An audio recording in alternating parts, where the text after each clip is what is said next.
Tudo bem com vocês? Bem, em primeiro lugar, venho pedir perdão, desculpa, né? Porque tive uma série de problemas aí no meio do caminho. Inclusive, fiquei sem voz, né? Por um tempo. Aí depois veio a convenção e tudo, e a gente está aqui de volta. Eu tenho que terminar minhas aulas. Eu já estou super atrasada, peço perdão à direção do ITQ. E estou pedindo muito a Deus para que a gente possa fechar esse ciclo aqui, porque é importante, né? Porque Deus já começou a tratar e Deus não começa e para no meio do caminho como a gente, né?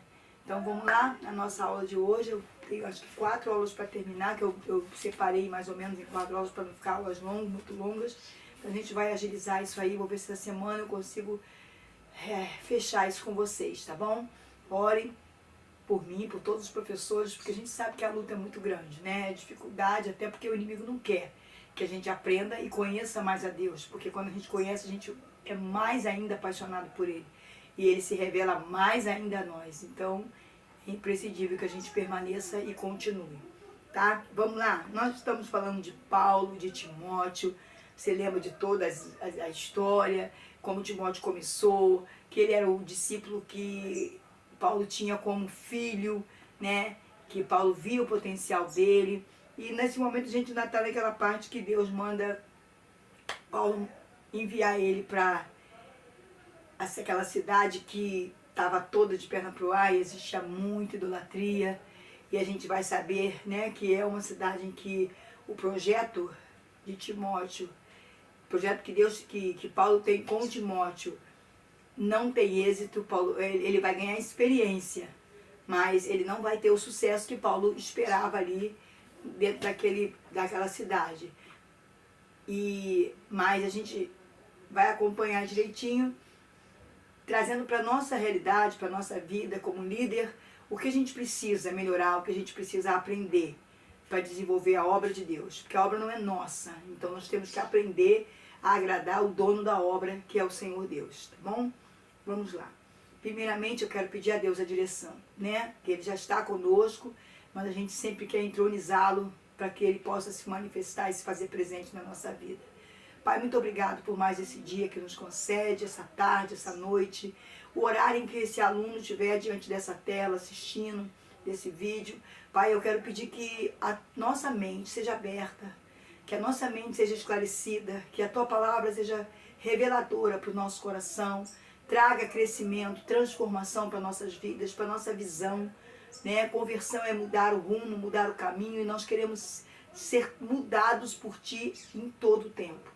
Por isso, Tu é o dono dessa aula, o dono dessa classe, o dono desse seminário, e eu entrego tudo a Ti nesse momento e confio no poder, no Teu poder para agir e nos revelar a Tua vontade, a Tua palavra, em nome de Jesus. Amém. Vamos lá. Nós vamos estar falando sobre as prioridades da vida do líder cristão. Vamos aí para a nossa revista, que eu vou estar olhando aqui a lição. Nós estamos na lição 5, fechando, né, a lição 5, é o último tema, página 80, é onde nós estamos, né, e vamos fechar aí a lição 5 hoje. Vai ficar só a lição 6. Então vamos lá. Bom, primeiramente, 1 Timóteo 4, nós vamos lá para a nossa Bíblia. Vocês sabem que eu gosto de estar com a Bíblia, né, na hora, abrindo para a gente estar acompanhando. 1 Timóteo 4, 13 ao 16. Vamos lá. Enquanto aguardas a minha chegada, aplica-te a leitura, a exortação e o ensino. Paulo falando com Timóteo. Enquanto você está aguardando que eu chegue até aí, você trata de estudar a palavra de Deus, né? E buscar na palavra de Deus as respostas, tirar as dúvidas que você precisa, né? E também aplica-te à exortação e ao ensino. À medida que você vai aprender, você vai se dedicar mais a exortar, a mostrar aquilo que está errado às pessoas através da palavra de Deus. Não é o que eu acho, é o que a palavra diz. E ao ensino. Ensina o que é certo. Mostra o que está errado, exortação, e ensina o que tem que ser ensinado, que é a palavra de Deus. Pura, genuína. porque é o que estava acontecendo em Éfeso, era isso, que estava havendo muita coisa errada sendo ensinada, porque quando Paulo sai, aqueles que ficam abrem espaço, dão brechas para aqueles que se levantam para ensinar, inclusive pessoas do judaísmo mesmo, que tinham se convertido a Cristo, mas que começaram a trazer os costumes, além de trazerem coisas do mundo, de fora, da idolatria, de fora, estavam trazendo também coisas que eram tradições, costumes. Porque Deus, quando dá toda a lei, quando dá toda a direção ao povo de Israel para fazer tabernáculos, sacrifícios, tudo, Ele não dá aquilo para ser uma religião. Ele dá aquilo para as pessoas fazerem aquilo com vida, com amor, fazer entendendo por que estão fazendo aquilo. Estamos fazendo isso aqui hoje, porque lá na frente o Senhor Jesus vai cumprir tudo isso, nós não vamos precisar fazer mais. Mas só que não foi esse o entendimento que o povo de Israel adquiriu. Na verdade, ele adquiriu o povo de seguir tradição, religiosidade, cumprir aquilo ali como se fosse um ritual. Eu faço isso e a resposta vai vir, né? Só que isso não é o que Deus quer. Isso não é obediência. Eu tenho que fazer as coisas por amor, com razão, culto racional, com inteligência, com razão, sabendo por que eu estou fazendo aquilo ali. E no caso das tradições, de tudo, elas não acabaram. Só que Jesus as cumpriu. E nós hoje já fazemos com amor e com a instrução do Espírito Santo para realizar diante das situações, das circunstâncias, do espaço onde a gente está inserido. Então vamos lá. Não deixe de desenvolver o dom que há em ti.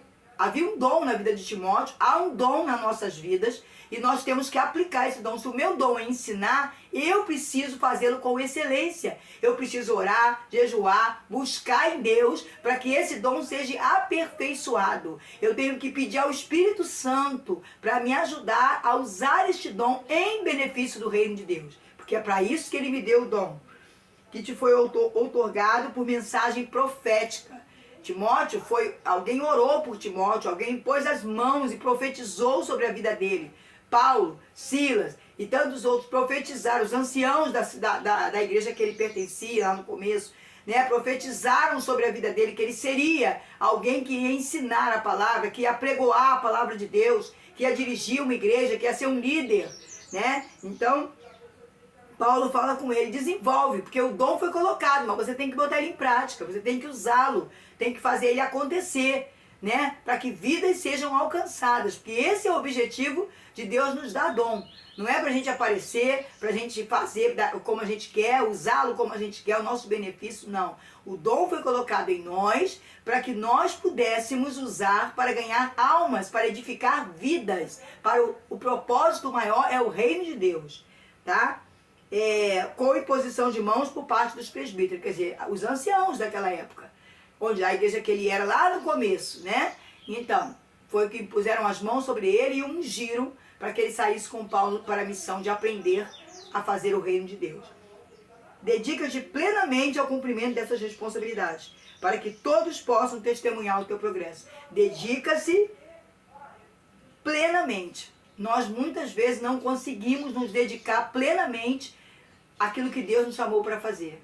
Eu quero fazer muitas coisas, o mundo está me dando muitas tarefas, a própria igreja está me dando muitas tarefas e eu estou esquecendo de fazer aquilo que Deus me chamou para fazer. Eu preciso me dedicar, você tem que descobrir o que Deus te deu como dom, qual é o teu chamado. E diante desse chamado, você tem que aperfeiçoá-lo diante do Senhor, em oração, com a palavra e com a ajuda do Espírito Santo.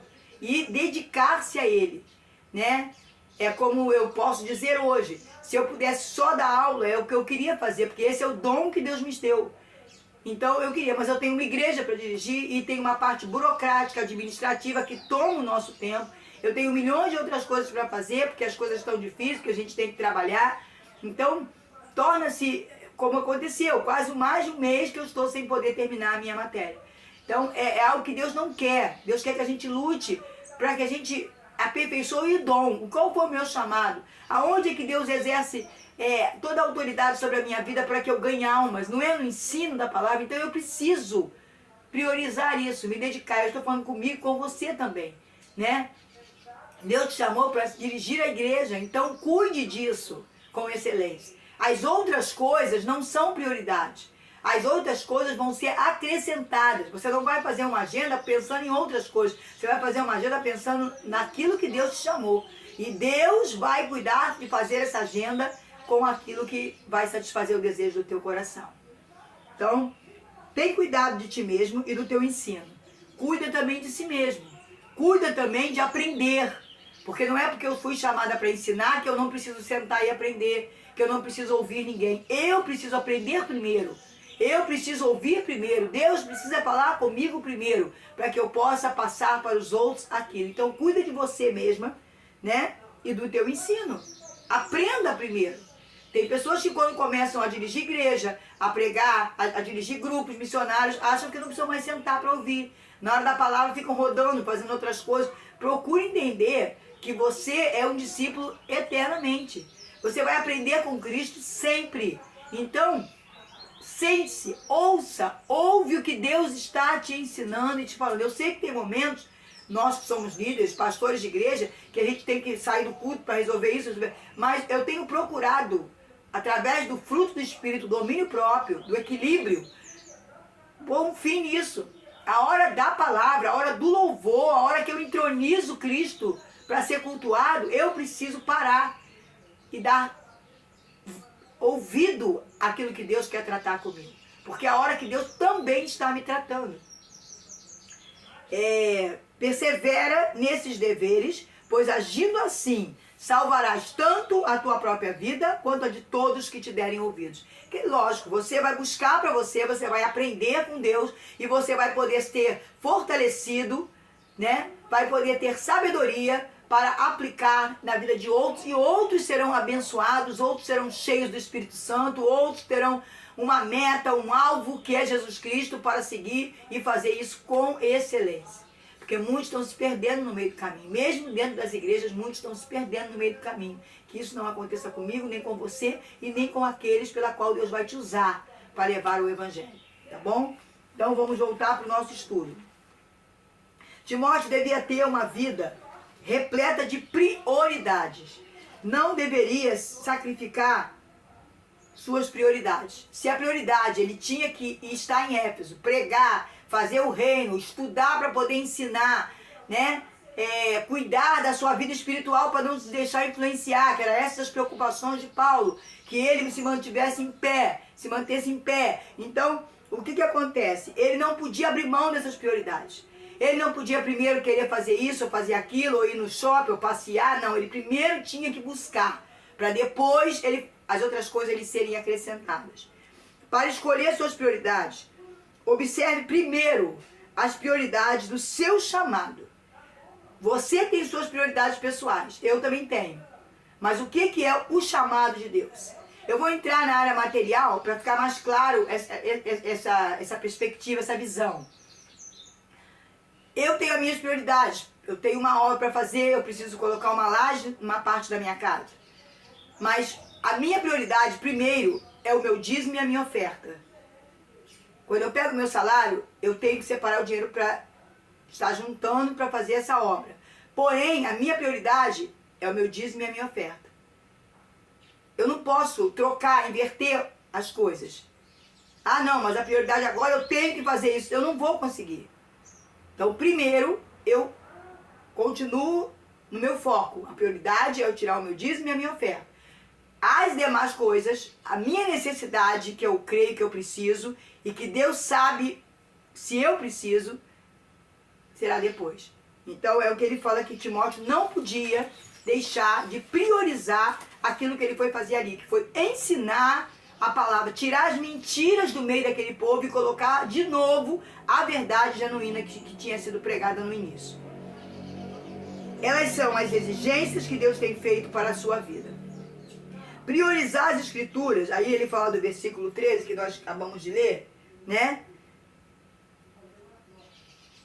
A leitura pública era porque poucos eram alfabetizados. Então, primeiro ele tinha que priorizar as escrituras, estudar e ensinar as escrituras. Não tinha livro, fala de alguém, não, frase de alguém, a gente usa muito isso. É bom, pessoas que são homens de Deus, mulheres de Deus, que a gente usa suas falas, né? Mas a prioridade é a palavra de Deus. Tudo que eu emprego, ou que eu passo para outro, tem que estar, ou que eu coloco no meu interior, tem que estar baseado, fundamentado na palavra de Deus.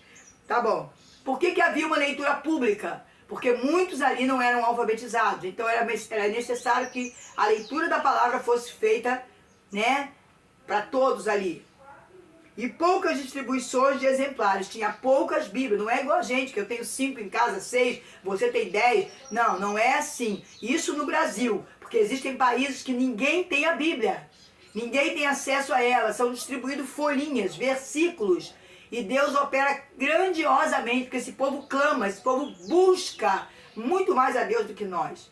Né? Eu já ouvi várias vezes, vários relatos de pessoas influentes, famosas, pastores, que falam sobre a Etiópia e outros lugares que o povo fica assim, vamos orar pela África. Orar. Não, a África que ora pela América, a África que ora pela Europa. Porque nós que temos a liberdade não usamos. Eles, apesar de terem às vezes uma folha, um versículo bíblico, eles aplicam, usam, buscam, e Deus se revela naquele versículo. Deus revela a Bíblia toda para eles, revela o plano perfeito que é Jesus para eles, entendeu? Então a necessidade nossa ainda é maior do que a deles, que a gente tem nas mãos e não faz, não usa isso, não torna isso útil nas nossas vidas, não torna isso uma prática na nossa vida como deveria ser.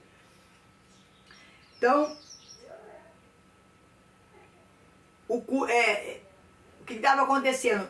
O culto que tinha que ser feito lá, a reunião, tinha que dar continuidade à prática da sinagoga, que era o culto judaico. Só que ia sair aqueles rituais. E o que ia entrar de prioridade? A palavra. Já o culto judaico, havia leitura da palavra. A gente vê Esdras fazendo isso, Neemias fazendo isso, né? Os escribas faziam isso, liam a palavra. Os reis, quando estavam dentro da vontade de Deus, eles pediam para que os escribas viessem ler o texto bíblico. Nós temos que depender dessa leitura. Davi fazia isso, trazia a Bíblia para ser falada, né? O que ele tinha em mãos naquele momento. E para dar essa continuidade, essa prática de cultuar, de se reunir, era feito isso. Timóteo tinha que ler, né, aquele texto da Bíblia, fala dos profetas, fala dos salmistas, fala do salmista, fala do Pentateuco. Eles iam relatando aquilo tudo ali para que o povo pudesse conhecer Deus, conhecer a palavra, né, conhecer o plano de Deus para as suas vidas. A Bíblia é fundamental na prática da formação de livros. Não tem outro livro. Nós podemos ler inúmeros livros, nós temos várias sugestões, vários homens de Deus foram usados por Deus para escrever, mas a Bíblia, ela é o fundamento. Você que é um líder, você que é um professor, nunca saia do foco de que a Bíblia é o livro mais importante. Não tem ideias melhores, não tem algo superior à palavra de Deus. Nós podemos usar sim os livros, usar o entendimento, as experiências de outras pessoas que vieram, como tiveram a base, a Bíblia, as Escrituras, mas o mais importante, o mais correto é que eu aplique a Bíblia genuinamente no ensino da pregação e da palavra. A palavra deveria ser a base para a sua exortação. Paulo falava isso para Timóteo. Você não vai exortar ninguém com o seu achismo. Você não vai exortar ninguém com aquilo que você entende que é certo ou que é errado. Você vai exortar, chamar a atenção, mostrar o erro através da palavra. Por que eu estou dizendo que isso está errado aqui na igreja? Por que eu estou dizendo que a idolatria está errada? Por que eu estou dizendo que levantar altares, adorar outros deuses é errado? Porque está escrito na palavra. Porque a minha base, que é a Bíblia, que é as Escrituras, Deus diz para mim que Ele não quer que se faça isso. Ele quer que Ele seja invocado, Ele, o Deus invisível, seja adorado, e por aí sucessivamente. A palavra exortação no grego quer dizer paraclesis, pastoral, quer dizer encorajar a obediência à palavra. Quando eu exorto, eu estou chamando a atenção de alguém para obedecer ao que está na palavra. Deixar aquilo que está sendo feito, que não está de acordo com a palavra, e fazer exatamente aquilo que está na palavra. Naquela época era feito depois da leitura da palavra. A exortação vinha depois da palavra. E hoje também eu acredito que seja assim. A gente lê a palavra, Deus começa a colocar as palavras na nossa boca, a gente vai revelando o que está acontecendo ali no texto bíblico, a época, a história, o contexto, e ali Deus vai tirando as lições que estão entrando em nós e fazendo a mudança na nossa vida, né? Isso está em Neemias 8:8. Vamos ver se a gente consegue aqui abrir rapidamente. Neemias 8:8. Leram o livro da Torá, lei de Deus, interpretando-os e explicando-o, a fim de que todos os habitantes da cidade pudessem compreender bem os ensinos e prescrições que ouviam. Então, lendo, interpretando e explicando. Então, eu leio a Bíblia, eu explico o contexto, explico por que Deus está dizendo aquilo, né? E depois a aplicação, mostrar como aquilo vai entrar na minha vida. Bom, ensino. Ensino no grego quer dizer didascalia. Didascalia, introdução que educa, doutrina. Né? Doutrina é aquilo que ensina você a fazer. Então, a membresia deve ser lembrada de Deus, Jesus Cristo, né? Deve lembrar que nós temos a triunidade, que nós somos direcionados, dirigidos, fomos criados pela triunidade.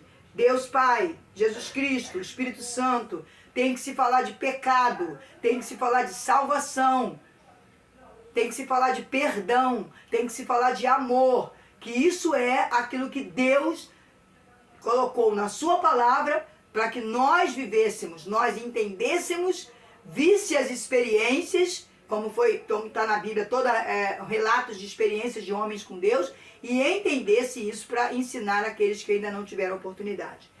Equilíbrio. Leitura, exortação e ensino. Eu tenho que ter equilíbrio ao ensinar a palavra de Deus.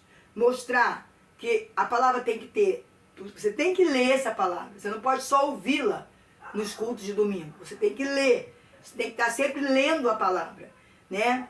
E depois que ler, você como líder vai ter a condição de exortar a si mesmo, tirar da sua vida o que não está certo, colocar a palavra em prática, exortar outras pessoas, mostrar o que está na própria palavra que a gente precisa seguir e ensinar, que a gente aprende o tempo inteiro com Deus, com as experiências, com a palavra, mesmo que a gente lê um texto 1000 vezes, sempre nós vamos estar aprendendo com a palavra de Deus.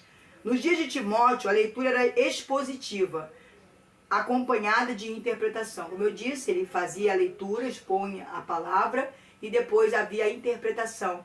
E aí entra o Espírito Santo, porque ninguém interpreta a Bíblia sem o Espírito Santo. Sem ele a gente lê um livro, conta uma história. Mas Deus quer mais que isso. A Bíblia foi escrita contando as histórias de pessoas, mas para mostrar o amor dele, para mostrar como ele trabalha, mostrar a aliança que ele tem com os homens, mostrar o plano dele para a salvação dessa humanidade e tudo mais. Por que essa humanidade estava destituída da glória, distante dele, tudo isso, né? Adão rompeu a aliança, ele foi fazendo alianças com homens, Abraão, Moisés e todos os outros, Davi e todos os outros, até chegar no próprio filho que veio como homem e ele pôde fazer uma aliança eterna que não vai mais ser trocada.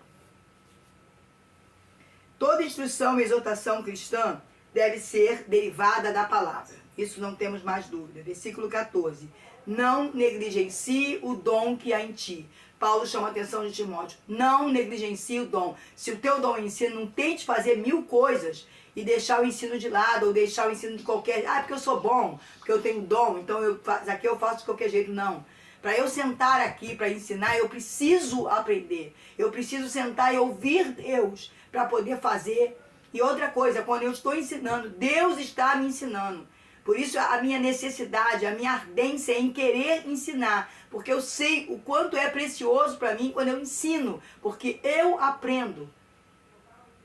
Timóteo precisava ser dirigente. O que é ser dirigente? Ser zeloso, ser dedicado. Não é de qualquer jeito que se faz a obra de Deus. O líder tem que ser zeloso, dedicado, tem que ter ciúme das coisas de Deus. E eu não estou falando só de coisas materiais, da igreja, dos bancos, das cadeiras, dos instrumentos. Tudo isso a gente tem que ter cuidado, claro. Mas principalmente da palavra. Quem está pregando? O que está sendo pregado? Deus não deixa, não permita. Eu posso convidar alguém, mas eu não conheço o coração. Se não é essa pessoa que tu quer aqui pregando, por mais que eu queira, pode impedir que ela chegue. E eu tenho que ser zeloso pelas coisas de Deus. O que está acontecendo na igreja? A palavra está sendo pregada? Como é que está sendo aplicado nos grupos missionários a palavra? O líder tem que estar atento, tem que ser zeloso, né? Dedicado a olhar tudo, a buscar respostas, acontecer os problemas. Eu não vou lá resolver do meu jeito, eu vou para a palavra, buscar respostas para dar àquele povo, àquela igreja, mostrar como tem que se agir. Não é agir do meu jeito, como alguém me mandou agir, agir como a palavra de Deus age, como a palavra de Deus me manda fazer. Deus deu um dom a Timóteo, confirma esse dom pela imposição das mãos dos seus líderes, que foi na igreja de Listra, quando ele começou. Então, todos nós temos um chamado. Teu chamado foi confirmado. Você recebeu... A nossa igreja trabalha com convenções, né? Nós temos as nossas convenções nacionais, estaduais. Ali, nós recebemos a imposição de mão, nós recebemos a unção, a consagração, para que o dom que ele colocou em nós possa ser desenvolvido. Então, assim também foi com Timóteo. Timóteo recebeu um dom e não estava fazendo isso completo. Não estava fazendo o uso completo desse dom. Se Paulo está chamando a atenção de Timóteo, é porque Timóteo ainda estava muito longe daquilo. Nós sabemos que Timóteo não queria ir para Éfeso. Timóteo não se via fazendo aquele trabalho, que era o trabalho de estar ali exortando, pegando aquelas pessoas que estavam se levantando, que eram líderes, que eram pessoas importantes dentro da igreja, e dizendo para elas que aquilo não estava de acordo com a palavra. Ele não se achava em condições, né? Então, Paulo vai em cima disso. Deus te deu um dom para você ensinar o que é certo, para você levar o conhecimento. Então, aplica esse dom, usa este dom. E para discipular, como era o seu dom, é algo muito nobre. Ele plantado por Deus para discipular, para ensinar. Então ele não podia deixar isso passar por medo da circunstância. Muitas vezes o líder tem medo de falar com o povo sobre obediência, sobre pecado, sobre dízimo, sobre tantas outras coisas, por conta de perder vidas, né? Ele tem medo de exortar uma pessoa porque ela é um dizimista que dá um dízimo alto, é uma pessoa que trabalha muito na igreja, então ele tem medo de magoar, de entristecer. As pessoas estão melindradas dentro da igreja, qualquer coisinha, vou deixar a igreja, vou sair para outra congregação. Só que nós temos que ensinar o povo, todo lugar vai ter problema, porque em todo lugar, em todo terreno celestial, o diabo vai tentar agir. O diabo não está do lado de fora fazendo festa, não. Lá já está tudo com ele. Ele está rondando a igreja, ele está querendo entrar dentro da igreja e tirar as pessoas da presença de Deus. Então, eu tenho que ter esse cuidado de me manter fiel à palavra e continuar ensinando. Eu não estou ali para agradar pessoas, ricos, pobres, nada disso. Ah, mas se fulano sair, como é que eu vou pagar o aluguel? Quem paga, quem sustenta a igreja é o Senhor Deus, não é homem. Então eu preciso viver de acordo com a palavra de Deus, pela fé. O justo vive pela fé. Então eu não sei como vai ser o meu amanhã, mas até aqui me ajudou o Senhor. E eu vou confiar que cada dia o Senhor vai estar comigo dando sustento, aquilo que eu preciso. Então não dependo das pessoas. Eu tenho que tratar as pessoas bem, eu tenho que amar as pessoas, mas eu preciso ensinar a verdade. Aliás, nós sabemos muito bem que está escrito, né? Conhecereis a verdade e a verdade vos libertará. O nosso pastor na convenção pregou sobre isso. Conhecereis a verdade e a verdade vos libertará. Ainda falou que muitos de nós não entendemos essa palavra. Nós somos livres dentro do conhecimento da palavra. Porque quando nós conhecemos, nós queremos buscar e conhecer mais e viver mais a verdade e a palavra, sendo íntegros, sendo santos, sendo santificados por Deus, porque nós amamos a Deus sobre todas as coisas. Não negligenciar o dom, manter viva a chama do dom de Deus. Busque isso. Você tem um chamado. Você tem um chamado, seja de ensino, seja de louvor, seja de administrar, seja de ensinar, de cuidar de vidas, de evangelista. Não importa o dom, todos nós temos que pregar a palavra. Independente de dom, todos nós temos que fazer o ID. Mas cada um tem um dom específico. Desenvolva isso dentro da palavra de Deus. Busque conhecimento. O diácono, ele não é uma pessoa só que vai servir água para o pastor ou levar a mala do pastor. O diácono, como diz a Bíblia, ele é um homem cheio, uma mulher cheia do Espírito Santo. Ele é uma pessoa que se separa, que tem uma vida íntegra, que se santifica, que prega a palavra. Como é que Estevão morreu? Pregando a palavra com autoridade e ousadia, não temendo nem pela sua própria vida, até porque ele viu Jesus, ele viu os céus abertos. Então, eu preciso disso. Eu preciso despertar esse dom e trabalhar com a ajuda do Espírito Santo em cima desse dom para que ele se aperfeiçoe na minha vida. Devemos usar e desenvolver esse dom em prol do reino de Deus. Deus o chamou, palavra profética. Timóteo foi chamado por uma palavra profética. Deus usou alguém para dizer para ele, para mandar os homens colocar as mãos sobre ele e ungir, porque ele seria um homem que pregaria o evangelho do Senhor, que ensinaria a muitos. Paulo olha para Timóteo, vê o potencial, não é dele, é o que vem de Deus, é o fruto do Espírito na vida dele. Porque tudo que a gente faz de bom, entenda isso, não é você que é bonzinho, faz caridade, que faz isso, que cuida da igreja, que faz isso, faz aquilo. Não, é a ação, o fruto do Espírito Santo na sua vida. Quando ele está em você, você produz coisas boas, né? E Paulo observou isso em Timóteo, pelo trabalho, pelo serviço, pela maneira com que ele agia ainda menino no começo da sua caminhada. E aí Paulo profetiza sobre a vida dele, que ele seria um homem que pregaria e ensinaria a muitos. Deus o capacitou, quer dizer, deu dom espiritual e o comissionou por meio da imposição de mãos. Então você também, eu também fomos assim. Deus nos capacitou, nos deu um dom e nos deu uma comissão, nos deu uma missão, nos comissionou, que é impor as mãos sobre nós, dizendo, ide por todo mundo e pregar o meu evangelho. Ide por todo mundo. Vai louvar e vai ganhar alma através da sua música. Não é cantar bem na igreja, fazer show no culto. Não. É que é o louvor que sai da tua boca. Deus vai dar o timbre, dar harmonia na tua voz, para que haja ousadia, para que rompa e destrua as obras das trevas, e para que a palavra de salvação possa entrar no coração daquele que está ouvindo e ele ser salvo. Porque a música vai emocionar, ela vai levar, ela vai preparar o coração para que a palavra entre e encontre um terreno fértil. Como aperfeiçoar-se no desenvolvimento do ministério? Vamos ver aí. Paulo convoca Timóteo a refletir, ocupar a mente, meditar e pensar na sua vocação. Como é que eu vou melhorar o meu pastoreado? Como é que eu vou ser uma pastora melhor, um professor de escola bíblica melhor, um professor de TQ melhor, um líder melhor? Como? Ocupando a mente com as coisas de Deus, meditando na palavra constantemente e pensando naquilo pela qual Deus me chamou.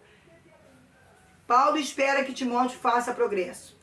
Todo discípulo nunca para de crescer e todos precisam ver os frutos.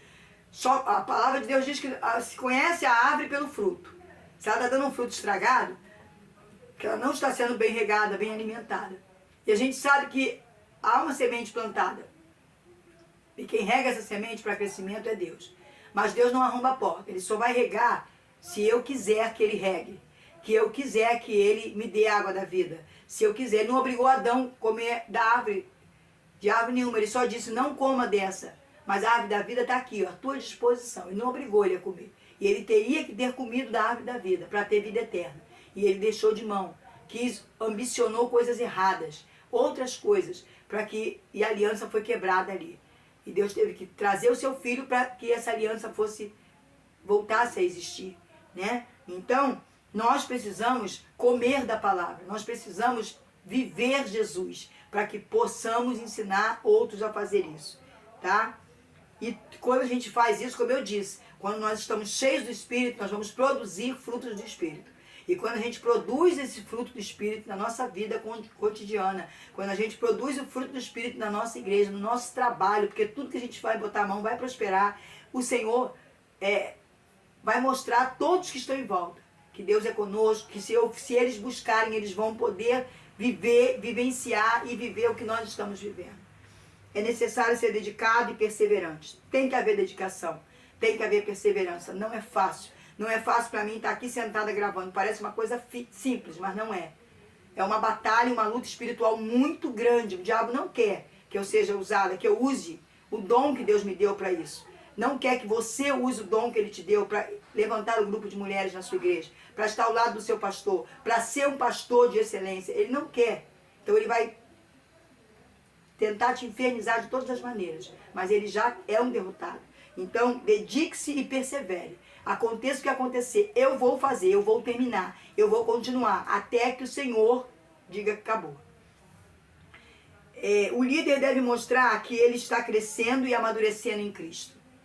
Nós temos que dar essa resposta àqueles que estão ouvindo a voz de Deus através de nós. Todos têm que ver a resposta. Todos têm que ver o fruto dessa árvore, vai crescer. E é preciso que o fruto seja visto, comido por muitas pessoas, tá? Não é aparentar que é perfeito. Eu não tenho que mostrar para ninguém que eu sou perfeito. Essa foi a pregação do nosso pastor Mário com relação à santidade. Eu não tenho que ser um sepulcro caiado. Mostrar como as pessoas vão pro Face e mostram um casamento perfeito, uma vida perfeita. Isso não existe. Não há um pastor perfeito, não há uma igreja perfeita, não há um casamento perfeito. Nada é perfeito nessa terra. Enquanto estivermos neste corpo, nesta casa, não há perfeição. Por que o Espírito Santo faz morada em nós? Porque Ele é santo, porque Ele é perfeito, para que nós possamos produzir santidade, para que nós possamos produzir frutos bons. Dependemos que Ele viva em nós. Dependemos de uma ação de Deus em nós, porque nós sozinhos não conseguimos. Então não há perfeição. Não procure perfeição em homens. Não procure perfeição em igreja. Hoje eu ouço muitas pessoas dizerem, eu não vou para a igreja para quê? A igreja tem fofoca, a igreja tem divisão, a igreja tem sim, porque o homem está lá dentro. E o homem dá brecha ao diabo de entrar e jogar seus dados, e esses dados atingirem pessoas. Mas Deus também está lá, acima de tudo o poderoso está lá para dissipar as obras das trevas, se eu estiver ligada com Ele, tendo um relacionamento com Ele, estiver cheio do Espírito Santo. Mostrar a perfeição é uma hipocrisia. E essa postura desencoraja as pessoas, porque as pessoas vão acabar se frustrando. Ela chega num lugar que todo mundo quer mostrar perfeição. Perfeição na arrumação da igreja, perfeição em tudo. Quer mostrar uma beleza, uma coisa que impecável. Isso não existe.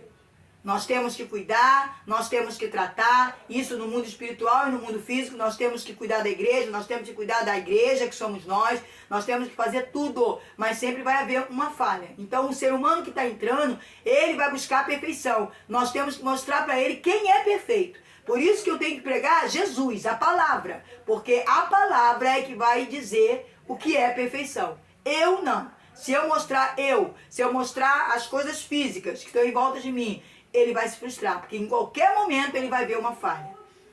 Atente para a sua própria vida e para a doutrina, versículo 26. Vida, caráter, conduta e doutrina, que é a verdade do Evangelho. Doutrina não é costumes, não é vestir a roupa tal, fazer isso, fazer aquilo. Não, doutrina é a verdade do Evangelho, é a palavra de Deus, é o que Jesus nos ensina, a maneira que Ele nos ensina a viver.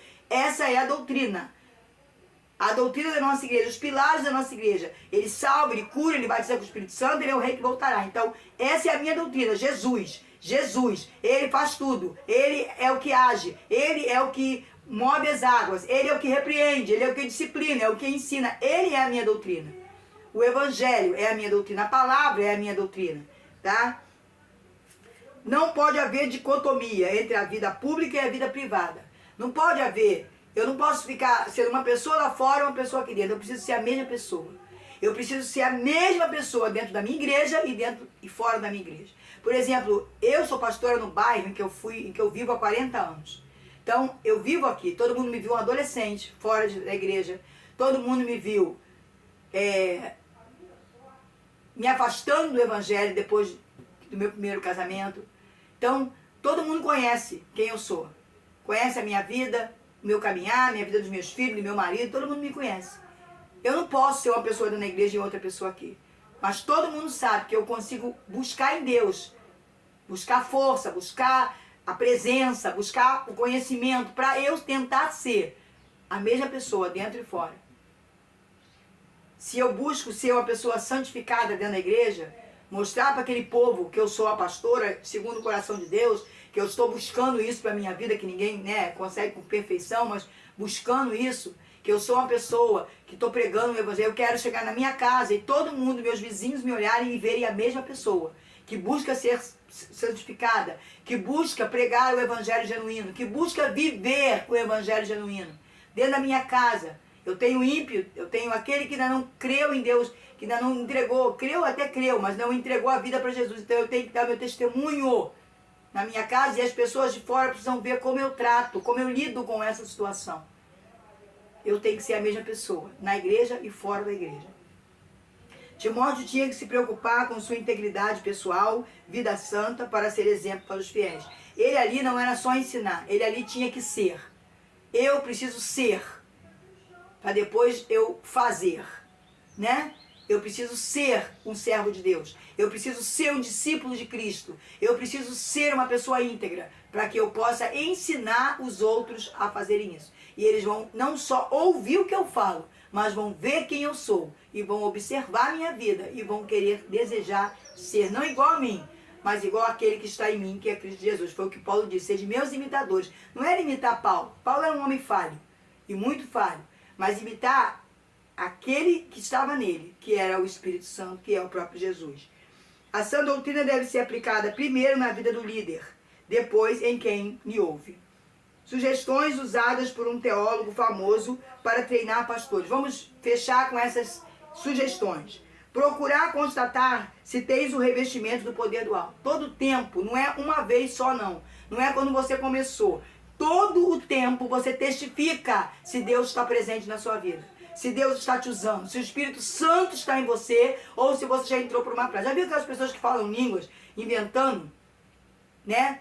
Que entregam revelações de boca? Por quê? Porque um dia elas foram chamadas, foram dotadas de uma capacidade por Deus, de um dom, usadas. Só que aí passa o tempo, ela começou a se engrandecer, a se orgulhar, e ela deixou de buscar na fonte. Então quando ela deixa de buscar, ela fica vazia. Aí ela, com vergonha de dizer que não tem mais, ela começa a inventar.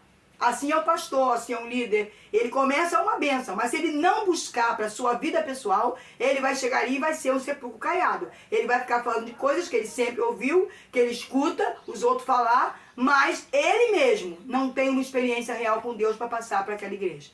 Então, atente para isso, tá? Perseverar, constatar todos os dias se você está cheio do Espírito Santo. Certifica-se o chamado. Chamado não é só inteligência. Eu já sei fazer isso, porque a gente aprende. Nós somos seres dotados de inteligência. Então, nós aprendemos a fazer. Aí começamos a fazer. É o que o povo de Israel fez com todos os ensinamentos de Deus, com o tabernáculo. Eles aprenderam a fazer o ritual e começaram a fazer o ritual por fazer. Os que vieram depois faziam por fazer. Perderam a essência de que era se reunir, de que era entrar o sumo sacerdote, de que era oferecer o sacrifício vivo. Perderam a essência, fizeram rituais, igual os povos pagãos que viviam em volta deles. Davi, quando ele levanta a tenda caída, como diz Amós, a tenda caída de Davi, quando Davi traz a arca e levanta um réu, que é uma tenda provisória, ele traz para si, ele traz para o povo a presença de Deus novamente. Não é a arca é um objeto. Por isso que a gente não tem que replicar a arca hoje. A palavra de Deus fala sobre isso. A gente tem que trazer a presença. Hoje a presença de Deus está aqui dentro de nós, não estava naquele objeto. Então Davi, é por isso que Deus diz que não é para replicar. Porque Deus sabia que haveria um tempo que ele ia assumir com aquela arca da terra e que a gente não ia ficar atrás de um objeto, nem fabricar objeto. A gente ia buscar a nossa vida, que hoje é o lugar da presença, colocar ela na posição de que essa presença se manifeste. Então, Davi, quando vai fazer o orel, quando faz o culto, que ele reúne todo mundo, que ele dança, que ele chama a presença, ele bota músicos, não existia isso no tabernáculo. Mas ele traz isso, ele traz vida espiritual para a igreja. Ele traz os músicos, Asaf e Coate e outros. Ele manda cada um para um lugar fazer alguma coisa, cuidar de alguma coisa. Ele continua fazendo aquele mesmo aquelas mesmas coisas que Deus ensinou a Moisés. Porém, ele dá vida espiritual. Ele traz a presença de Deus para se manifestar. Porque Deus não é um objeto, Deus é uma pessoa. Então ele fala, ele se manifesta, ele chora, ele se alegra, ele faz tudo como nós temos a imagem e semelhança dele. Quando a gente está em Cristo, essa imagem e semelhança é resgatada, é trazida para nós. Adão a perdeu. Aqueles que seguem Adão, aqueles que continuam sem Deus, continuam sem a imagem e semelhança, mas nós já estamos resgatando ela, e vamos tê-la totalmente na eternidade, mas estamos resgatando ela, né? Como Paulo diz, agora é em parte, mas vai ser o todo. Então a gente está buscando isso. Então Davi traz essa presença, Davi cultua, Davi adora, Davi canta, lê a palavra, faz tudo para trazer essa presença, para que essa presença se manifeste no meio daquele povo. E a gente vê naquele momento ali que é uma alegria imensa quando esse momento acontece. Embora tá lá a mulher dele, eu esqueci até o nome dela, a mulher dele lá na janela, né? Que era a filha de Saul, Mical, né? Que era a filha de Saul, tá lá recriminando, porque ela tá com os olhos materiais, os olhos físicos abertos e não os espirituais, mas ele estava ali, introduzindo a arca, a presença, o povo se alegrando porque estavam cheios do Espírito Santo. Então o que Deus quer é isso. Na igreja também não tem que ter ritual. Não tem que ter. Ah, mas eu fiz o negócio, tem que acontecer exatamente o que eu escrevi. Não tem, não. Você tem que ir para a igreja vazio. Vazio, que eu digo, não é vazio de Deus, mas é vazio de rituais. E chegar lá e deixar o Espírito Santo falar. Se você, meu pastor, preparou uma pregação e chegou lá, Deus muda tudo, aleluia! Há pouco tempo eu vi um jovem pregando na minha igreja e ele dizia... Ele começou a entrar no assunto, ele começou a falar sobre um assunto que eu precisava falar, mas que Deus sabia que tinha que ser alguém do meio do povo para falar sobre aquilo. E com que autoridade que ele falou, e ele disse assim, não sei nem porque eu estou falando isso, mas é o Espírito Santo. Está entendendo? Eu tenho que ser totalmente direcionada. Você prepara a mensagem, sim, deve. Estuda a mensagem, sim. Mas se Deus mudar tudo, não tenha medo. Porque quem domina você é o Espírito de Deus. Eu não vivo mais, é Ele que tem que viver em mim. Então eu tenho que deixar, dar essa liberdade, ter esse espaço para Deus. Não é intelecto, tá? Não é eu já sei. Porque eu nunca sei o que vai acontecer. Ele é que sabe.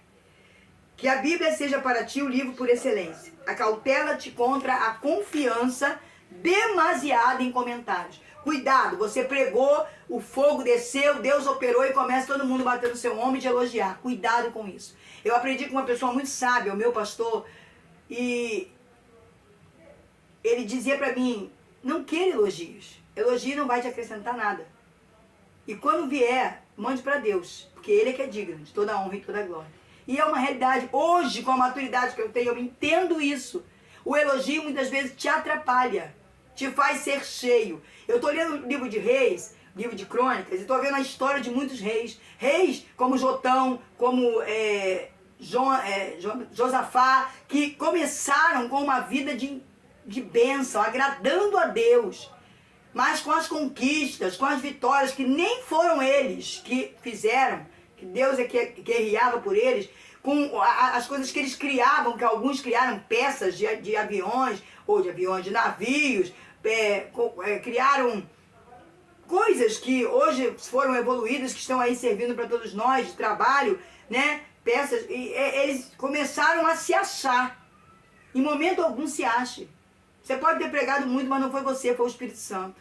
Uma criança pode pregar e o Espírito Santo usar ela poderosamente. Não é o homem que prega, é o Espírito Santo de Deus. Tome suas resoluções à luz do Espírito Santo. Convide o Espírito Santo para reinar sobre você. A palavra diz que ele veio para nos instruir acerca do que devemos fazer. Então consulte ele em tudo. Conserva-te a ti mesmo puro nas palavras e ações. Conserva-te. Você tem que continuar buscando como no início, ou mais ainda do que do início. Tá? E isso tem que repercutir naquilo que eu falo e naquilo que eu faço. Reconhece que o motivo de pregar é o amor. Eu não prego porque eu preciso de dinheiro, eu não prego porque eu quero aparecer, porque eu falo bem, porque eu sou melhor do que os outros. Eu prego porque eu amo a Deus e quero obedecer a sua ordem, que é ide e pregai o meu evangelho a toda criatura. Pregue por amor. Medita constantemente sobre o estado de culpa e de perigo que vivem os pecados. que vive os pecadores. Todos nós estamos cercados pelo pecado. O diabo, nosso adversário, é ao nosso redor. Então eu tenho que, todo tempo, constantemente, eu tenho que saber o que eu estou fazendo de errado. E pedir perdão. E reconhecer o meu erro. Tá? Medita intensamente pelo amor e a compaixão de Cristo para com eles. Vê como Cristo age com os pecadores, que sou eu também um deles. Vê como Cristo me perdoa. Vê como Cristo me dá a oportunidade, me dá a chance. Não queira ser um carrasco e achar que ninguém tem, não, isso aí não tem mais jeito, não. Não existe isso. Assim como Cristo tem paciência comigo, como eu estou tendo jeito, outros também vão ter, se eu entender o amor de Jesus Cristo, na minha vida e na vida das pessoas. Ama os pecadores a ponto de oferecer tua vida por eles, né? Sofre com eles, chora com eles, se alegra com eles. Crê firmemente na promessa de Jesus de estar contigo. Ele está comigo todos os dias, até a consumação do século. Ele deixou o Espírito dele para viver dentro de mim. Isso é fundamental. Eu nunca estou sozinha. Mantém-se constantemente em comunhão com Deus. Constantemente. Trabalhando, conversando, brincando, numa roda de pessoas que não sejam cristãs. Em todo tempo eu tenho que estar em comunhão com Deus. Gasta muito tempo em oração, ore muito, ore, acorde orando, durma orando, passe seu dia em oração, ligada com o trono, falando com Deus. Gastar o tempo para adquirir sabedoria e conhecimento, mas não deixar de ter e manter comunhão. Você pode estudar, você pode ir para uma faculdade, fazer uma pós, um mestrado, você pode buscar conhecimento secular, você pode buscar conhecimento teológico, bíblico, pode buscar conhecimento, pode crescer como ser humano, mas não deixe de ter comunhão com Deus. Nada pode te afastar do amor de Deus.